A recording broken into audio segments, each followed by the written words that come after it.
వి gold trusted gold buyers మీరు తాకట్టు పెట్టిన బంగారాన్ని విడిపించి ఈ రోజు ఉన్న మార్కెట్ ధరకు కొనబడును. ఆనాటి తెలంగాణ ఉద్యమంలో అత్యంత క్రియాశీలక పాత్ర పోషించింది ఎవరయ్యా అంటే పట్టభద్రులని చెప్పుకోక తప్పదు. ఆనాడు చదువుకున్న నిరుద్యోగ యువతి యువకులు తెలంగాణ రాష్ట్రం వస్తేనే మా సమస్యలకు పరిష్కారం, తెలంగాణ రాష్ట్రాన్ని సాధించాల్సిందే, తెలంగాణ రాష్ట్రాన్ని సాధించే వరకు మేము విశ్రమించబోము అని ఒట్టేసి తెలంగాణ రాష్ట్రాన్ని సాధించిన పట్టభద్రుల ఎన్నికలు ఈ రోజు మనం ఎదుర్కోబోతున్నాం.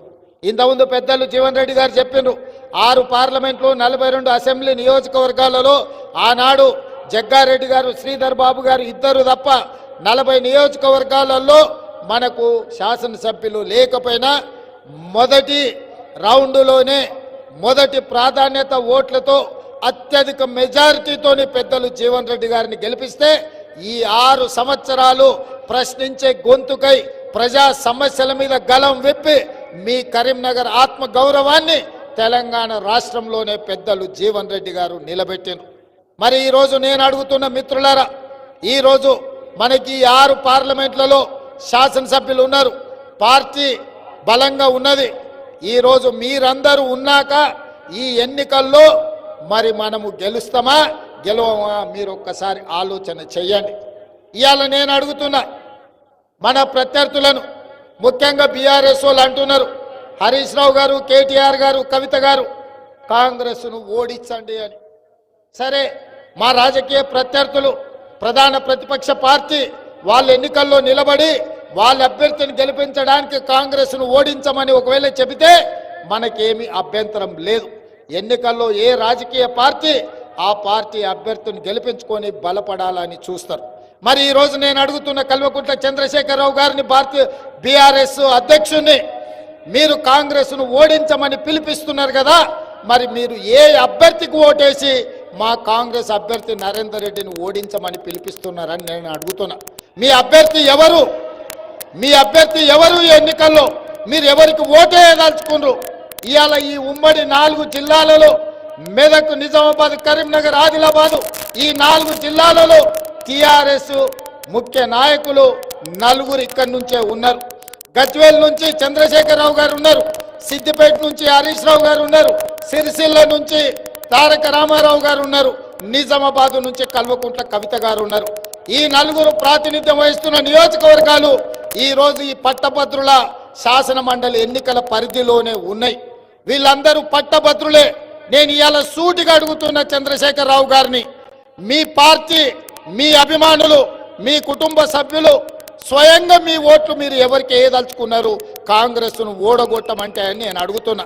ఇవాళ హరీష్ రావు గారు, కేటీఆర్ గారు, కేసీఆర్ గారు, కవిత గారు రాబోయే పట్టభద్రుల ఎమ్మెల్సీ ఎన్నికల్లో మీ ఓట్ల వరకు, మీ మద్దతు ఎవరికి, మీరు ఎవరికి మద్దతు ఇవ్వడానికి, ఎవరిని గెలిపించడానికి ఇవాళ కాంగ్రెస్ పార్టీని ఓడగొట్టమని అడుగుతున్నారని నేను అంటున్నా.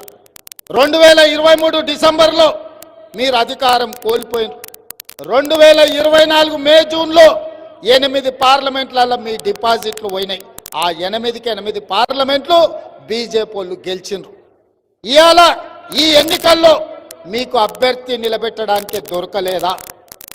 ఈరోజు మీరు అర్థం చేసుకోండి. పట్టభద్రులకు నా విజ్ఞప్తి ఒక్కటే, బీఆర్ఎస్ బీజేపీ చీకటి ఒప్పందంలో భాగంగానే కేసుల నుంచి తప్పించుకోవడానికి, అరెస్టుల నుంచి కాపాడుకోవడానికి బీఆర్ఎస్ నాయకులు ఢిల్లీ ముందు సాగిలబడి తెలంగాణ ఆత్మ గౌరవాన్ని మోడీ కాళ్ళ దగ్గర తాకట్టు పెట్టి ఇవాళ కాంగ్రెస్ పార్టీని ఓడించాలని కంకణం కట్టుకొని తిరుగుతున్నారు.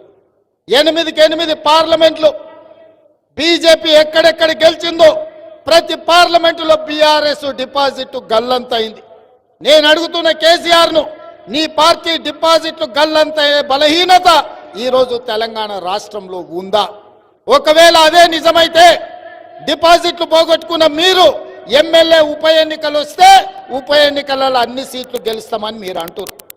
ఎమ్మెల్యే ఉప ఎన్నికలు ఎప్పుడు వస్తాయో దేవుడెరుగు.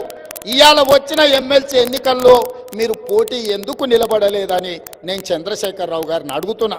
నీ నీతేంది, నీ జాతేంది, నీ మద్దతు ఎవరికని ఈ కరీంనగర్ గడ్డ మీద నుంచి చంద్రశేఖరరావు గారిని నేను ప్రశ్నిస్తున్నా. మిత్రులారా, మీరు ఆలోచన చేయండి. జరుగుతున్న కుట్రను, చీకటి ఒప్పందాన్ని ఇవాళ మీరు అర్థం చేసుకోండి అని చెప్పి నేను మిత్రులకు విజ్ఞప్తి చేస్తున్నా. ప్రజాస్వామిక వాదులను ఆలోచన చెయ్యండి అని చెప్పి నేను ఈరోజు విజ్ఞప్తి చేస్తున్నా. 10 ఏళ్ళు చంద్రశేఖరరావు ముఖ్యమంత్రి ఉన్నాడు, 12 ఏళ్ల నుంచి నరేంద్ర మోడీ గారు ప్రధానమంత్రిగా ఉన్నారు. 10 ఏళ్ళు చంద్రశేఖరరావు చెయ్యలేంది, 12 ఏళ్ళు నరేంద్ర మోడీ ఇవ్వలేంది. ఇవాళ కాంగ్రెస్ పార్టీ ప్రజాపాలన మీ మద్దతుతోనే 10 నెలల్లో పూర్తి చేసింది. నేను అడుగుతున్న ఈ వేదిక మీద నుంచి ముఖ్యంగా టీచర్లను, 20 ఏళ్ళు మీ ప్రమోషన్ రాలే, 10 ఏళ్ళు మీ బదిలీలు జరగలే, 35,000 మంది టీచర్ల బదిలీలు, 22,000 మంది టీచర్ల ప్రమోషన్లు మా ప్రభుత్వం మొదటి సంవత్సరంలోనే ఇచ్చిందా లేదా? ఒకవేళ మేము ఇచ్చింది నిజమైతే మీ గుండెల మీద చెయ్యి పెట్టుకొని మా అభ్యర్థి నరేందర్ రెడ్డిని గెలిపించండి. ఒకవేళ మీ 35,000 మందిని బదిలీ చేయకపోతే, 22,000 మందికి ప్రమోషన్లు ఇవ్వకపోతే మా కాంగ్రెస్కు ఓటు వేయవలసిన అవసరం లేదు అని నేను ఈ వేదిక మీద నుంచే నేను విజ్ఞప్తి చేయదలుచుకున్నా. మిత్రులారా, 10 సంవత్సరాలలో చంద్రశేఖరరావు గారు డిఎస్సి పెట్టకుండా, టెట్ నిర్వహించకుండా, తండాలలో, గూడాలలో, మారుమూల పల్లెల్లో ఉన్న పాఠశాలల్ని, సింగిల్ టీచర్ పాఠశాలల్ని దాదాపుగా 5 నుంచి 6,000 పాఠశాలల్ని మూసేస్తే, మా ప్రభుత్వం వచ్చిన తర్వాత మొదటి సంవత్సరంలోనే టెట్ పరీక్షలు, డిఎస్సి పరీక్షలు నిర్వహించి 11,000 మంది టీచర్ల నియామకాలను ఎల్పి స్టేడియంలో హైదరాబాద్ నడిగడ్డ మీద నియామక పత్రాలు ఇచ్చిన మాట నిజమైతే మీ గుండెల మీద చెయ్యి పెట్టుకొని మీరు కాంగ్రెస్ పార్టీకి మద్దతు ఇవ్వండి. ఒకవేళ 11,000 మంది టీచర్లకు మేము ఉద్యోగాలు ఇవ్వకపోతే మీరు మాకు ఓటు వేయవలసిన అవసరం లేదని మా టీచర్లను నేను ఈరోజు విజ్ఞప్తి చేస్తున్నా. ఇదే కాదు, తెలంగాణ రాష్ట్రంలో ఉన్న ప్రభుత్వ ఉద్యోగస్తులు దాదాపుగా 5 లక్షల మంది పెన్షన్లు, ఉద్యోగాలు వచ్చే వాళ్ళు ఆనాడు 20 తారీఖు వరకు ఎన్నడూ మీకు జీతం వస్తుందో, ఎప్పుడు మీ ఖాతాల పైసలు పట్టవో మీకు తెలియని పరిస్థితి.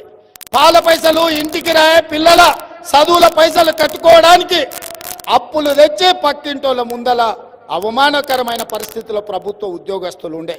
నేను ఇవాళ తెలంగాణ ప్రభుత్వ ఉద్యోగస్తులను నేను అడుగుతున్నా, మీ గుండెల మీద చెయ్యి పెట్టుకొని మీరు ఒక్కసారి ఆలోచన చేయండి. అన్నం తినేటప్పుడు మీ కుటుంబ సభ్యులతో మీరు మాట్లాడండి. మా ప్రభుత్వం వచ్చిన తర్వాత ప్రతి నెల 1వ తారీఖు నాడు మీ పడితే మీరు కాంగ్రెస్ పార్టీకి మద్దతు ఇవ్వండి. ఒకవేళ మీ ఖాతాలలో మేము జీతాలు వేయకపోతే మీరు మాకు ఓటు వేయవలసిన అవసరం లేదు. మీరెవరికో చెప్పాల్సిన పని లేదు, మీరెవరికి జవాబు ఇవ్వాల్సిన అవసరం లేదు. మీ ఆత్మను మీరే ప్రశ్నించుకోండి, మీరు ఆలోచన చెయ్యండి అని నేను ప్రభుత్వ ఉద్యోగస్తులకు, ఈ 4 జిల్లాలో ఉన్న వాళ్ళకి నేను విజ్ఞప్తి చేస్తున్నా. ప్రతి నెల మీ శ్రమ, మీ కష్టం 1వ తారీఖు నాడు మీకు జీత భత్యాలు ఇవ్వాల్సిన బాధ్యత ప్రభుత్వాన్ని. కానీ చంద్రశేఖరరావు 10 సంవత్సరాలు తెలంగాణ రాష్ట్రంలో 20 తారీఖు వరకు విడతల వారిగా మీకు జీతాలు ఇచ్చి మిమ్మల్ని అడుక్కునే వాళ్ళుగా తయారు చేసింది చంద్రశేఖరరావు కాదా?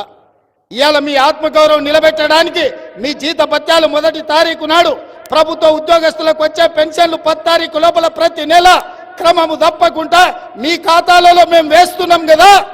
మీరు ఆలోచన చేసి విజ్ఞతతోని ఈ పట్టభద్రుల ఎన్నికల్లో మీరు ఓటు వేయండి అని చెప్పి నేను ఈరోజు వాళ్ళని అడుగుతున్నా.